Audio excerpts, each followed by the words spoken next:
ভিন রাজ্য নয়, এবার বিধানসভা একদা পরিযায়ী শ্রমিক এখন তৃণমূলের বিধায়ক। সিস্টেম চেঞ্জ হয়ে গেছে, এবার ভেবে চিন্তে কাজ করব। রাজ্যে ভরাডুবির পর সুর বদল হরিশ্চন্দ্রপুরের জয়ী তৃণমূল প্রার্থীর।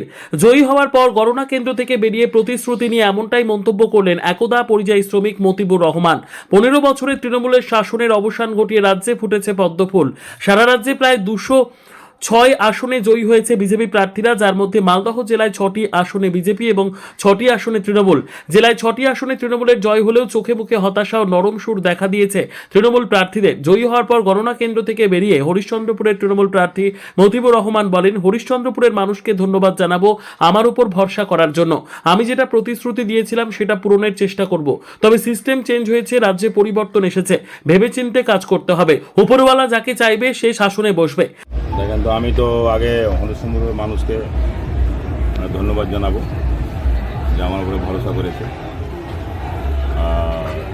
আমি যেটা ওয়াদা করেছি कोशिश করবো যে निभाबो। देखें, मैं तो सबसे पहले तो मैं बोला हुआ था जो काम करूँगा, और अभी तो थोड़ा सिस्टम अलग हो गया। अब सोच समझ के काम हम वो बताऊँगा बाद में, क्या काम करना नहीं करना। तो वही बात है। नहीं, जीत में तो देखिए ऊपर वाला नीचे वाला कुछ नहीं कर सकता।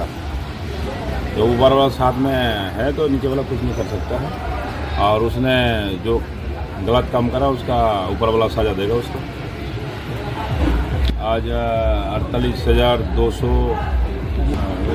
48,200 कुछ वोट से जीता है, ये तो मेरे को याद नहीं है।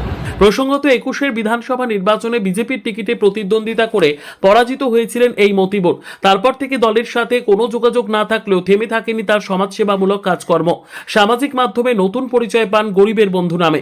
বিধানসভা ভোটের প্রাক্কালে তৃণমূল যোগদান, তারপর তৃণমূলের টিকিট ছিনিয়ে নিয়ে জয়লাভ করেন। এই নির্বাচনে 48,271 ভোটে জয়ী হয়েছেন মতিবুর রহমান। একসময় পরিযায়ী শ্রমিক হিসেবে নিজের অভিজ্ঞতা থেকে এলাকার শ্রমজীবী মানুষের জন্য একাধিক পরিকল্পনার প্রতিশ্রুতি দিয়েছিলেন। তবে এখন বড় প্রশ্ন, রাজ্যে নিজের দল ক্ষমতায় না থাকলেও সেই প্রতিশ্রুতিগুলি কতটা বাস্তবায়ন করতে পারবেন তিনি। হরিশ্চন্দ্রপুরের মানুষের নজর এখন সেই দিকে। মালদহ থেকে জিএম মমিন, লোকাল 18 বাংলা।